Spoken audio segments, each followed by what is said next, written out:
Good morning. 7:30. Yelled at the children already, but I don't get what's wrong with him. He's such a lovely little boy until he's not.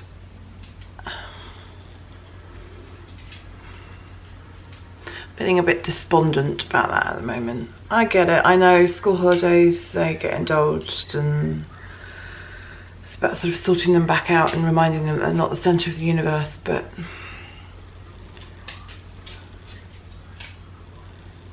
it's not fun. Doesn't make me feel like I'm being a very good parent when he behaves like that. So anyway, at least he slept all night long, which is a plus. I, on the other hand, didn't. I woke up and was up for an hour in the middle of the night. Agitating about holidays for next year. It's always the way, isn't it? You come home and you kind of start to want to focus on the next one because it's a way of stopping you feeling a bit sad.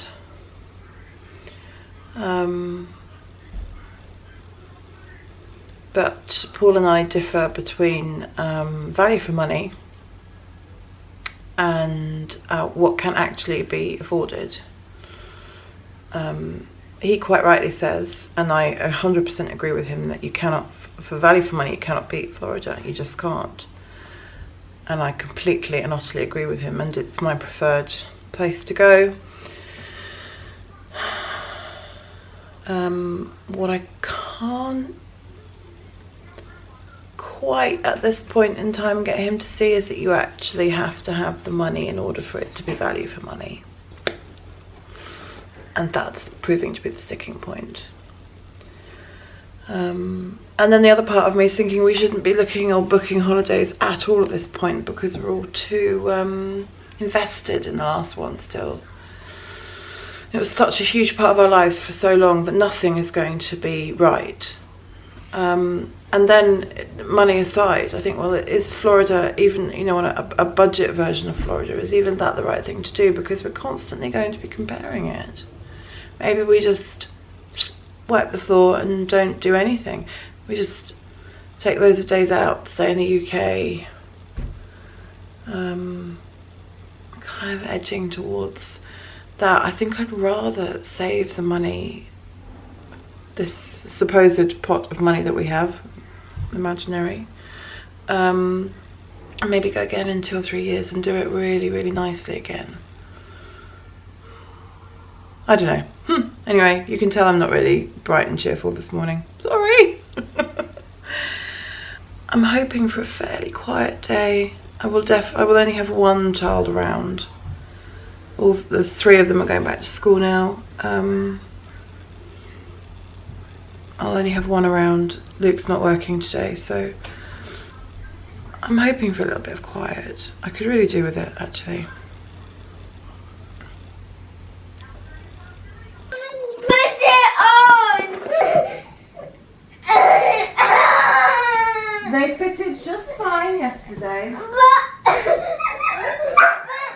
I'm crying more. You haven't grown that much overnight. No, I don't want it! No!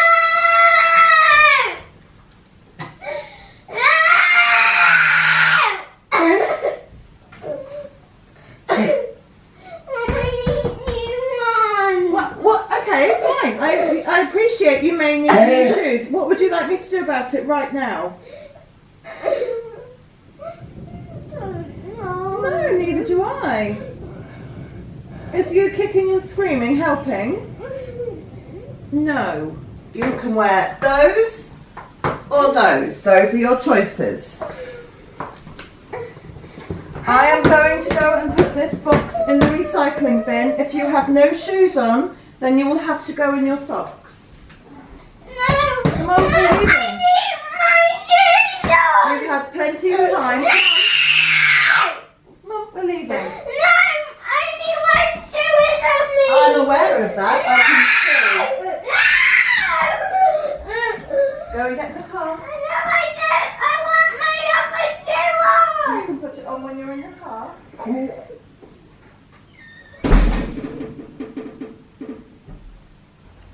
I'm I'm just popping it now to get the kids from school. Haven't really done... Why do I always say I haven't really done a huge amount? I have. I've been putting... if you're any kind of family member, maybe not any kind, if you're a family member, you'll get what I mean. Just picking stuff up, moving it, putting it in another place, particularly when you get back from a long holiday. But it's been good because it's been peaceful here today. It's been lovely. But I was just about to go out the door when I realised there was one item. We didn't do a lot of shopping in Florida, certainly not for us. But there was one item I bought for myself that I thought I would show you. And Trisha, if you're watching, pay close attention. This is my new purse stroke bag. Woohoo! I have an obsession, not an obsession, I am very particular about purses. Look at that colour, look, it's the same colour as my chair. It's beautiful. But I'm very, very fussy about purses, and by that I don't mean handbags. If you're watching from the States, I mean like a wallet, a purse. They have to feel good. I guess I like something expensive, but very rarely am I able to do that. But my mum gets very exasperated with me when we go out shopping and I say I need a new purse, because I generally wear them out until they fall apart. But I'm very, very fussy. But I saw this one and I love it. It's really big, but it will go in my big handbag, and then it just works to just pull it out, because I can fit my phone in it. I can just go with that. So I'm kind of...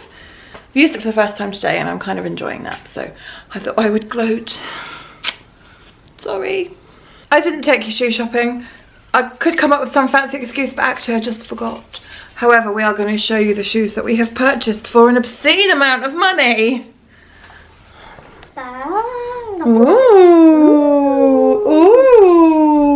ooh, very fancy. I do win an award for bad mother because Albert had grown, his feet had grown an entire size, and Dorothy's a size and a half. So no wonder she was throwing a wobbly this morning. Yo-yo! Yo-yo! Am I a bad mummy? No! Yes. What am I then? You're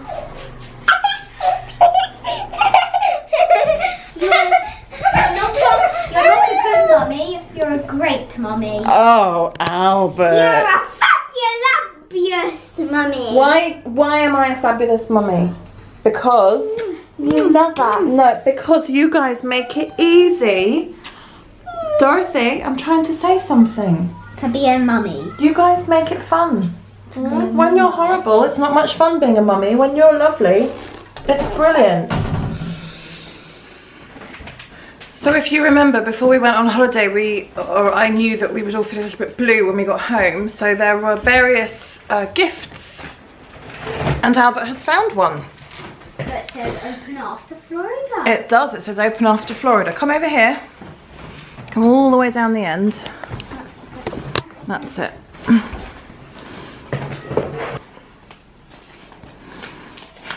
And they're not for just one person. So there's two in each. No, so it's not just for you, okay? Okay. It's just a gift for the house, for the family. So everyone. Yeah.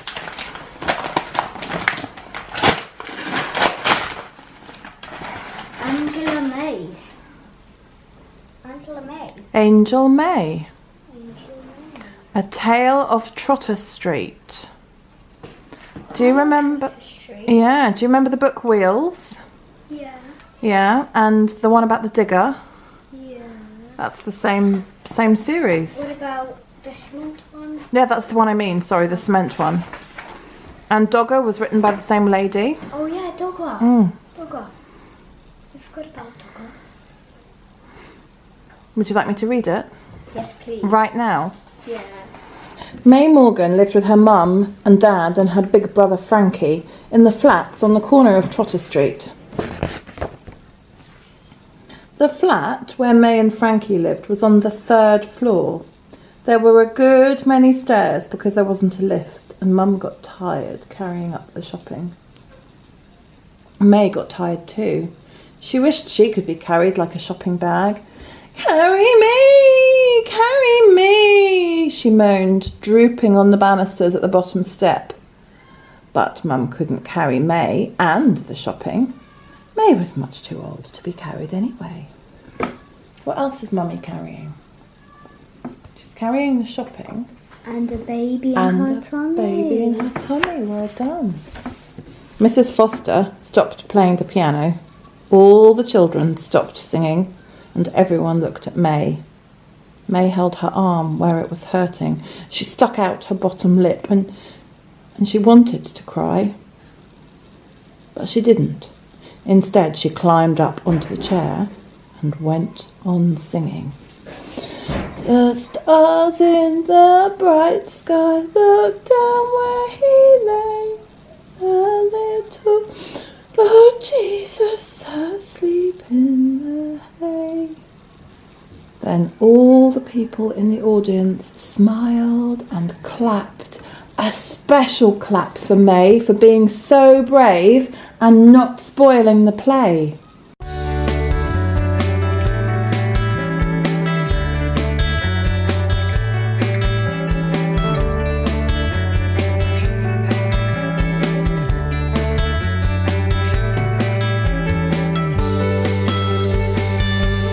Ew. Another bit I really do not like.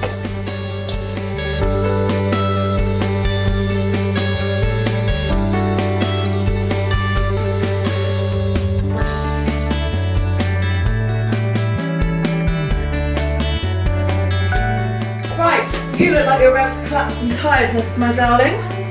No? Okay.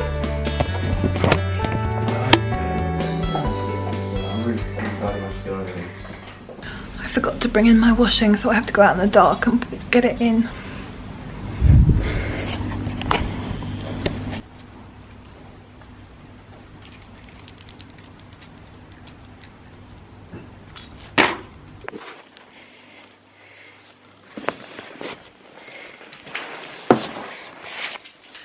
Okay, so one more quick story before I go to bed. I have fallen asleep on the sofa already, but that's nothing new. I popped into a well-known coffee shop beginning with Curly Cur today and found a table, and the tray from the previous occupants was still on the table with all of their dirty stuff. The terribly uninterested people behind the counter needed to finish their chit-chat with each other and their flirting before they could serve me. Several conversations amongst themselves whilst they were serving me.